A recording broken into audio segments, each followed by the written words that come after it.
Sudeep sir ಅವರು ಮತ್ತೊಮ್ಮೆ big boss ನ ನಡೆಸಿಕೊಡ್ತಿರುವುದನ್ನು ನೋಡಿ ಅಶ್ವಿನಿ ಮೇಡಮ್ಗೂ ಕೂಡ ಬಹಳಷ್ಟು ಖುಷಿ ಇದೆ. ಬಿಗ್ ಬಾಸ್ ನ ಅಶ್ವಿನಿ ಮೇಡಮ್ ಕೂಡ ಆಗಾಗ ನೋಡ್ತಾ ಇರ್ತಾರೆ ಪ್ರಮೋಸ್ ಗಳೆಲ್ಲವೂ ಕೂಡ ಅತ್ಯುತ್ತಮವಾದಂತಹ ಟಾಪ್ ಕಾರ್ಯಕ್ರಮ ಅಲ್ವಾ. ಸೊ ಹಾಗಾಗಿ ಎಲ್ರಿಗೂ ಕೂಡ ಗೊತ್ತೇ ಇರುತ್ತೆ ಬಿಗ್ ಬಾಸ್ 12 ಯಾರು ನಡೆಸಿಕೊಡ್ತಾರೆ ಅಂತ ಒಂದು ಕುತೂಹಲವಿತ್ತು. ಸುದೀಪ್ ಸರ್ ನಾನು ನಡೆಸಿಕೊಡಲ್ಲ ಅಂತ ಬೇರೆ 11 ಸೀಸನ್ ಅಲ್ಲಿ ವಿದಾಯವನ್ನು ಕೂಡ ಹೇಳಿರ್ತಾರೆ. ಬಟ್ ಈಗ ಅವರೇ ಕ್ಲಾರಿಟಿನ ಕೊಡ್ತಾರೆ ನಾನೇ ನಡೆಸಿಕೊಡೋದು ಅಂತ. ಆಗ ಎಲ್ರಿಗೂ ಕೂಡ ಖುಷಿ ಆಗುತ್ತೆ, ಇನ್ಕ್ಲೂಡಿಂಗ್ ಅಶ್ವಿನಿ ಮೇಡಮ್ಗೂ ಕೂಡ ಬಹಳಷ್ಟು ಖುಷಿ ಆಗಿದ್ದಾರೆ. ನಿಜವಾಗ್ಲೂ ಕೂಡ ಸೂಪರ್ ಅಂತ ಹೇಳ್ಬೋದು. ಅವರು ಕೂಡ ಆಗಾಗ ಗಮನಿಸ್ತಾ ಇರ್ತಾರೆ, ಗಮನದಲ್ಲಿ ಇಟ್ಕೊಂಡಿರ್ತಾರೆ ಬಿಗ್ ಬಾಸ್ ಕಾರ್ಯಕ್ರಮವನ್ನ, ಏನೇನ್ ಆಗ್ತಾ ಇದೆ, ಯಾರೆಲ್ಲ ಬಂದಿರ್ತಾರೆ, ಸೊ ಯಾರು ಗೆಲ್ತಾರೆ ಎಲ್ಲವೂ ಕೂಡ ಅವ್ರಿಗೂ ಕೂಡ ಗೊತ್ತಾಗ್ತಾ ಇರುತ್ತೆ, ನೋಡ್ತಾ ಇರ್ತಾರೆ ಅವರು ಕೂಡ ಪ್ರೋಮೋಗಳೆಲ್ಲವನ್ನೂ ಕೂಡ.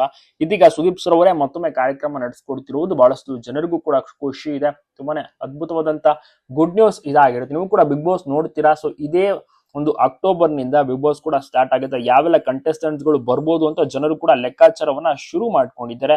ಕಾದು ನೋಡ್ಬೇಕಿದೆ, ಬಹಳಷ್ಟು ಇಂಟ್ರೆಸ್ಟಿಂಗ್. ಈ ಒಂದು 12 ಸೀಸನ್ ಏನಿದೆ ತುಂಬಾ ಅದ್ದೂರಿಯಾಗಿ ಲಾಂಚ್ ಕೂಡ ಆಗಲಿದೆ. ಇನ್ನ 2-3 ಸೀಸನ್ ಸುದೀಪ್ ಸರ್ ಅವರೇ ಕಾರ್ಯಕ್ರಮವನ್ನ ನಡೆಸಿಕೊಡ್ತಾರೆ ಅಂತ ಕೇಳಿ ಅಶ್ವಿನಿ ಮೇಡಮ್ಗೂ ಕೂಡ ಖುಷಿ ಇದೆ.